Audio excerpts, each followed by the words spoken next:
Allô, allô, bienvenue sur la chaîne Signe Daphné. Aujourd'hui, je fais le bilan de mes lectures du mois de décembre 2020 et aussi un petit bilan de mon année de lecture.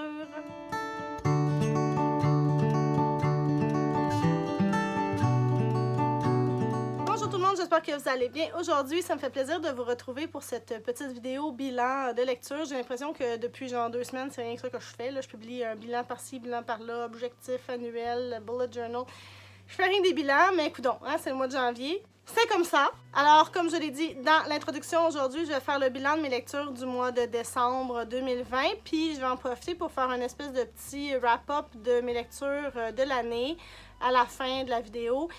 J'irai pas énormément en détail, ça va rester assez sommaire parce que, ben, moi, je ramasse pas tant de données que ça, j'utilise mon fidèle ami Goodreads. Donc, avant que je commence, je veux juste vous dire que toutes les informations sur les livres dont je vais vous parler se retrouvent dans la barre d'infos juste en bas, ainsi que toutes les informations pour venir me rejoindre sur les réseaux sociaux et, si jamais le cœur vous en dit, pourquoi pas, abonnez-vous. En décembre, j'ai lu 7 livres, ce qui m'amène à un total de 72 livres lus en 2020. Je pense que c'est un record absolu. Ben, tu sais, on est toutes de même, là. Je regarde plein de vidéos de bilan ces temps-ci, puis tout le monde est comme... Mon Dieu, j'ai lu vraiment plus que d'habitude. J'ai dépassé mon objectif rendu au mois de mai. J'ai lu 150 livres cette année. Ok, moi, je me suis pas rendue là, mais quand même, 72 pour moi, franchement, c'est... Je sais pas si un jour j'ai déjà lu autant dans ma vie.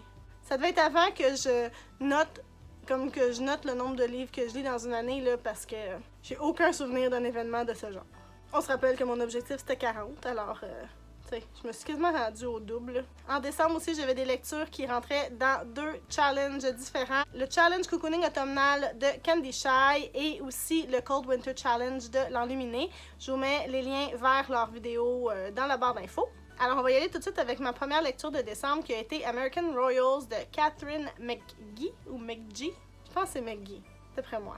Je m'excuse, Catherine, si jamais tu regardes ma vidéo. Ce livre-là faisait partie de mon challenge cocooning automnal parce qu'il fallait lire dans la catégorie 3 du menu cocooning sous le plaid un livre avec un personnage sur la couverture, alors c'était tout à fait le cas. Puis, je l'avais pas mis sur ma palle du Cold Winter Challenge, mais j'ai pu le rajouter parce que en le lisant, je me suis rendu compte que c'était un roman qui est raconté selon plusieurs points de vue, donc ça rentre dans la catégorie Carol of the Bell, un roman choral. C'est un roman qui a été publié en 2019 chez Random House et qui a été publié sous le même titre en français chez Lumen. J'ai entendu parler de ce livre-là sur la chaîne Dan Literarum. Ça fait quand même quelques temps déjà, mais je me suis dit qu'elle vendait vraiment bien, puis j'avais vraiment envie de le découvrir. Ça avait l'air quand même léger comme lecture, fait que je me suis dit pourquoi pas. L'histoire, en fait, c'est comme une uchronie. Je pense que c'est comme ça qu'on appelle ça. C'est comme si, dans l'histoire des États-Unis, après la guerre d'indépendance, au lieu de devenir une république avec un président élu qui change à tous les 4 ans, 8 ans, il était devenu une monarchie, que George Washington était devenu le premier roi. Puis là, on est en 2019-2020, puis on suit ses descendants. Les Washington, alors on va suivre 4 personnages féminins. On a tout d'abord Béatrice, qui est l'héritière du trône. C'est la première future reine des États-Unis parce qu'il y a eu un changement à la loi. Avant, c'était juste les hommes qui pouvaient hériter du titre de roi. Puis là, finalement, à partir de sa génération à elle, c'est le premier-né, peu importe le sexe, qui devient le roi ou la reine. Alors, elle est la future reine. C'est une fille qui est super à son affaire, toujours très parfaite, soucieuse de son apparence, de respecter les règles et tout. On va suivre aussi Samantha, qui est sa sœur, qui est tout le contraire, elle est un peu rebelle, elle fait exprès pour se mettre dans le trouble, attirer l'attention des paparazzis. C'est un peu wild, là. On va suivre aussi Nina, qui est la meilleure amie de Samantha. Nina, c'est une fille qui vient de la classe ouvrière. Ils disent commoners en anglais, mais je sais pas, c'est genre les gens normaux. Mais c'est la meilleure amie de Samantha depuis leur jeunesse. Et puis, le 4e personnage qu'on suit, c'est Daphné, qui est l'ex-petite amie du prince Jefferson. Jefferson, c'est le frère jumeau de Samantha. Donc, c'est comme le 3e là, dans la lignée. Daphné et Jefferson sont plus ensemble, puis elle est déterminée à le reconquérir. Puis c'est un peu une poffine. Alors, quand le livre commence, les parents de Béatrice lui disent que maintenant qu'elle a 21 ans, je crois, il serait temps qu'elle se trouve un fiancé pour se marier. C'est un peu intense. Mais coudonc, hein? Fait que ça se passe comme tout autour de ça. Ils vivent leur vie, les personnages. Il y a des paparazzis là-dedans. C'est vraiment comme une famille royale, là, comme on les voit dans le People ou dans le Paris Match, genre. Ça m'a comme fait penser à un mélange de The Crown puis Gossip Girl. Je pense que c'est comme la meilleure façon que j'ai pour le décrire. J'ai vraiment beaucoup aimé ça. C'était tout à fait léger et divertissant, exactement ce dont j'avais besoin à ce moment-là. Je suis pas quelqu'un qui trippe royauté, mais en même temps, il y a un côté de moi qui est vraiment fasciné par tout ça. Ça me fascine. Je peux pas m'empêcher. Je suis comme... Je veux toujours regarder, savoir ce qui se passe avec eux autres. J'ai vraiment comme... Je sais pas pourquoi. Puis j'ai trouvé que l'autrice, elle traitait vraiment bien le sujet. J'ai trouvé que c'était vraiment réaliste. J'y croyais. J'ai vraiment embarqué dans l'histoire. J'ai donné 4 étoiles. Puis là, ça finit sur un cliffhanger. Hein? Fait que qu'est-ce que j'ai fait? Évidemment, j'ai lu la suite tout de suite après. Alors, American Royals 2, Majesty. Toujours de la même autrice qui a été publiée en 2020, donc cette année chez Random House. Et je crois, si je me trompe pas, mais ça se peut que je me trompe, qu'il y a pas encore été publié en français, mais ça doit s'en venir, c'est sûr, parce que c'est un grand succès.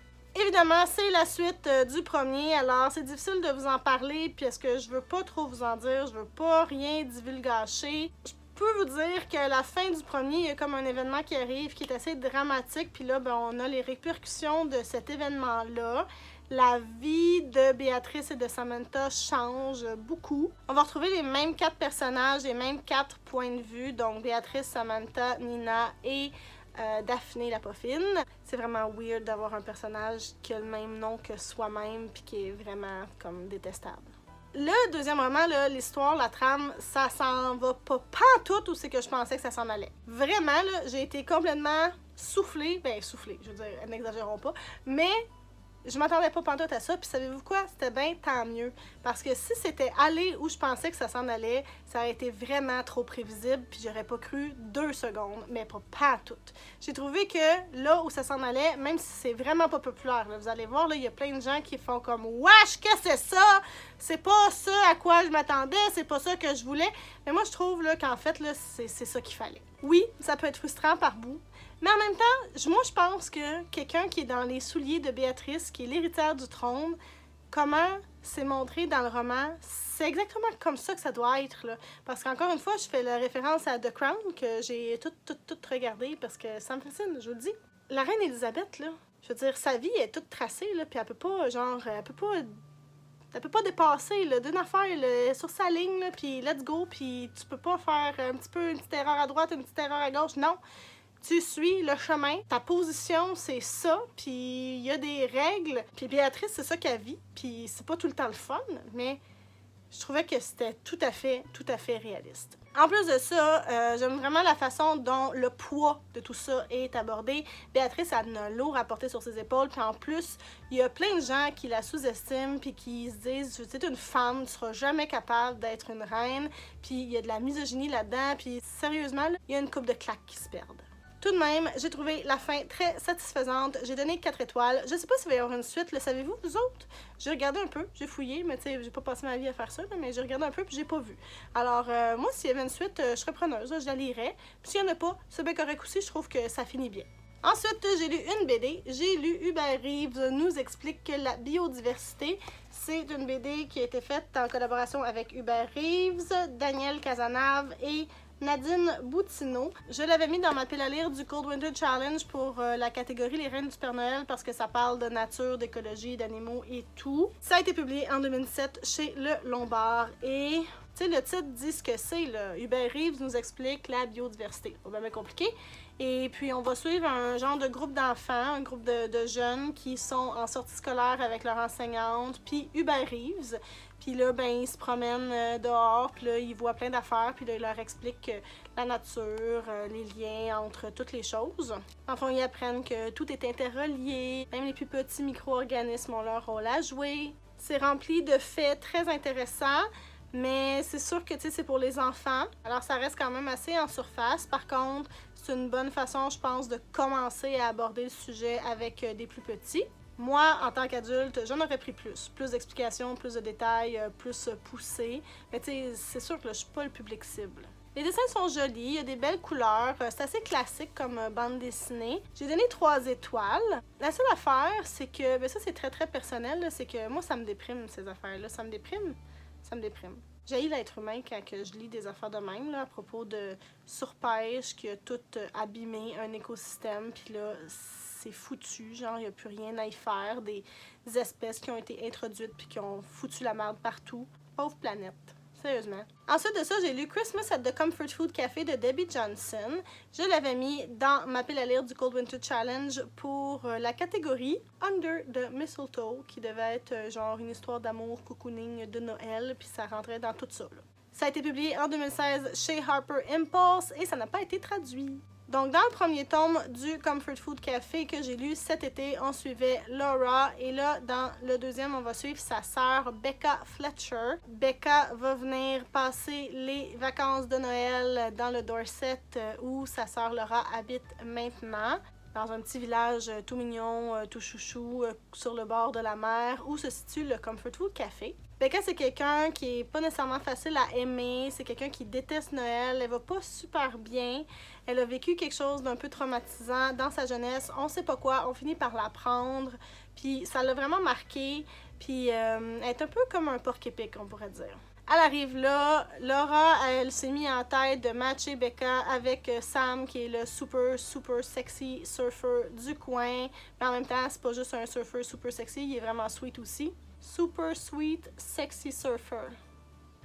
Hein? Mais Becca, elle veut pas vraiment, elle veut pas s'engager, elle veut pas avoir de relation. C'est une fille qui a fait beaucoup d'excès par le passé, puis elle a comme arrêté, puis elle a pas envie de retomber dans ses vieux patterns. Finalement, le charme de l'endroit, du Comfort Food Café, des résidents qui sont tous un peu loufoques et super sympathiques, vont finir par la toucher puis l'amadouer.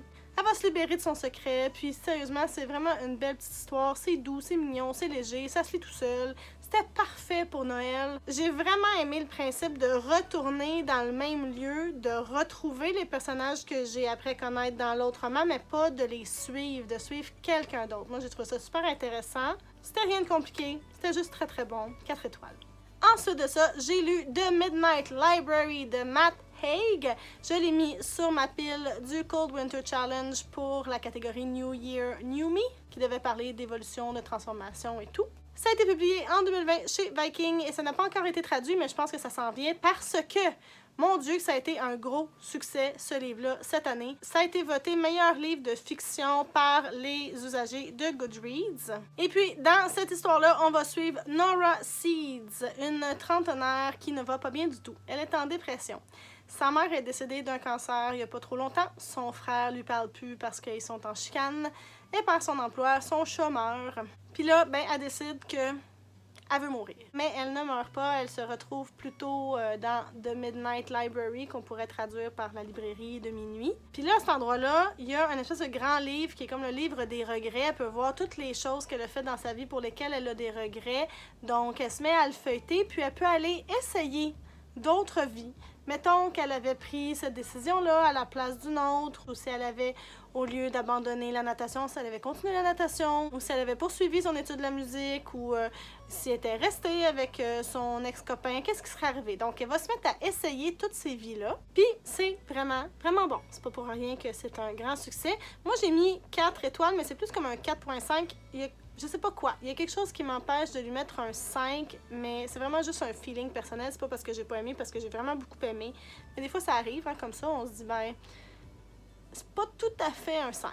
Nora, c'est quelqu'un en qui on peut facilement se reconnaître. Quiconque a déjà eu des épisodes dépressifs, flirté avec la dépression, comprend tout à fait comment elle peut se sentir, puis c'est vraiment bien écrit, pour vrai, là, c'est exactement ça. J'ai été souvent émue. J'ai vraiment aimé le concept, c'est fort, puis c'est vraiment bien traité aussi. C'est comme un mélange de roman contemporain, mais en même temps qui nous fait énormément réfléchir, puis il y a comme une portion de fantasy là-dedans, fait que, tu sais, ça venait chercher beaucoup de choses que j'aime. En lisant ce roman-là, l'auteur, il veut nous faire remarquer réaliser que On a le pouvoir d'action sur notre vie, dans le fond. C'est pas parce qu'on est rendu à 30 ans ou 40 ans, ou peu importe à quel moment dans notre vie qu'on peut pas agir, faire quelque chose pour essayer d'autres choses, pour se sortir, dans le fond, de ce qui nous convient pas. C'est vraiment très bien, puis vraiment, je vous le conseille. C'est très bon. Et ensuite, ce qui m'est arrivé, c'est que j'ai relu Harry Potter à l'école des sorciers et Harry Potter et la chambre des secrets. Ben oui, je suis retombée là-dedans. Harry Potter de J.K. Rowling, ça se passe de présentation. Je sais qu'il y a une controverse qui entoure J.K. Rowling depuis un petit moment déjà, puis que plusieurs personnes ont décidé de ne plus lire, puis c'est bien correct, sauf que moi, cette série-là de livres est vraiment chère à mon cœur, puis le temps des fêtes, pour moi, ça sonne Harry Potter. C'est en Noël 1999 ou 2000, en tout cas dans ces eaux-là, que j'ai reçu pour la première fois les livres de Harry Potter, que je les ai lus. Puis après ça, à chaque année, à Noël, je recevais mon livre d'Harry Potter jusqu'à la fin. Puis cette année, après plusieurs années sans relecture, là, ça devait au moins faire 5 ans que je les avais pas relus, ben j'ai flanché. Il y avait le film qui passait à la télé, puis je me suis dit, ça serait le fun. J'ai recommencé à les lire. Puis, savez-vous quoi? C'est encore bon. Je peux pas croire que ça fait déjà 20 ans. C'est fou, le temps passe tellement vite, mais oui, on est en 2021 maintenant. En fait, ça fait plus que 20 ans parce que ça doit faire 21 ans, 22 ans peut-être que j'ai lu. Je suis même pas sûre à quelle date exactement, 99 ou 2000, je les ai reçus, mais bref, c'est ça que j'ai fait.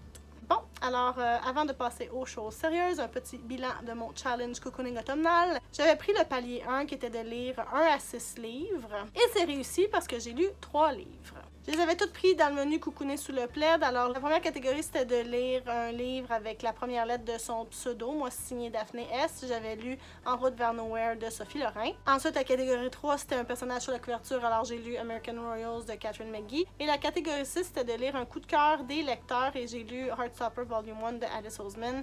Il y a quand même un petit moment déjà. Alors, j'ai réussi mon challenge cocooning automnal. Et maintenant, le bilan complet de 2020. Comme je l'ai dit tantôt, j'ai lu 72 livres pour un total de 23 413 pages, ce qui est quand même pas mal.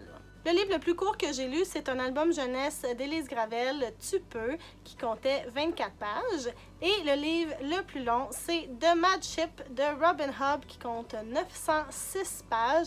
Et les deux, ce sont des coups de cœur. Fait que ça, c'est le fun. La longueur moyenne des livres que j'ai lus cette année est de 325 pages, alors c'est assez représentatif, et la note moyenne est de 3,8. Ça, je suis vraiment impressionnée parce que c'est quand même haut comme note. C'est une très bonne année lecture. J'ai eu 6 gros coups de cœur cette année. En fait, on va dire ça comme ça, mais il y en a que c'est des séries, fait qu'on va toutes les regrouper ensemble. Alors, je vous les nomme, mais il n'y a pas vraiment d'ordre. C'est pas genre de 1 à 5 ou 1 à 6. C'est vraiment pêle-mêle comme ça apparaissait là, dans ma liste de lecture. C'est certain que mon premier gros coup de cœur de l'année, c'est The Realm of the Elderlings, le cycle des anciens de Robin Hobb au complet. Je peux pas ne pas tout le mettre là, parce que j'ai tellement aimé toute cette série-là. Alors, un gros coup de cœur pour moi cette année. Et un autre, c'est Coucoum de Michel Jean, qui est juste wow. Et je remercierai toujours Maps de m'avoir convaincue de le lire. J'ai aussi beaucoup aimé Fanny Cloutier ou L'été des grandes vérités de Stéphanie Lapointe. J'aime toujours Fanny Cloutier, mais son 3e tome, je pense que c'est mon préféré. Et j'ai découvert cette année la série des Paul et je dois dire que Paul à Québec m'a énormément touchée. Il y a la série du Comfort Food Café que j'ai commencé aussi cette année, dont je vous ai parlé tout à l'heure. Ça aussi, c'est un grand coup de cœur. Et évidemment, Heartstopper Volume 1 de Alice Oseman, parce que c'était juste... C'était tellement cute, c'est tellement chouette. J'ai adoré ce livre-là, puis j'ai vraiment hâte de lire la suite. Alors maintenant, quels sont mes objectifs pour 2021? Alors j'ai décidé de me fixer comme but de lire 50 livres cette année. Ça équivaut grosso modo à 1 par semaine, là, moins 2, là, mais bon, hein, si j'en lis 52, tant mieux. Et cette année, nouveauté, je veux que 15 de ces livres minimum soient écrits par des auteurs québécois. Ok, je pense que la vidéo est assez longue, hein? Qu'est-ce que vous en dites? Je pense que oui. Donc, venez me dire dans les commentaires, vous avez réussi à lire combien de livres cette année, quels sont vos coups de cœur de 2020 et l'objectif que vous vous fixez pour 2021. N'oubliez pas que toutes les informations sur les livres que je vous ai mentionnés se retrouvent dans la barre d'infos juste en bas, ainsi que toutes les informations pour venir me rejoindre sur les réseaux sociaux. N'hésitez pas à vous abonner si vous aimez le contenu que je vous propose. Je vous remercie énormément d'avoir été là et je vous dis à bientôt. Bye bye!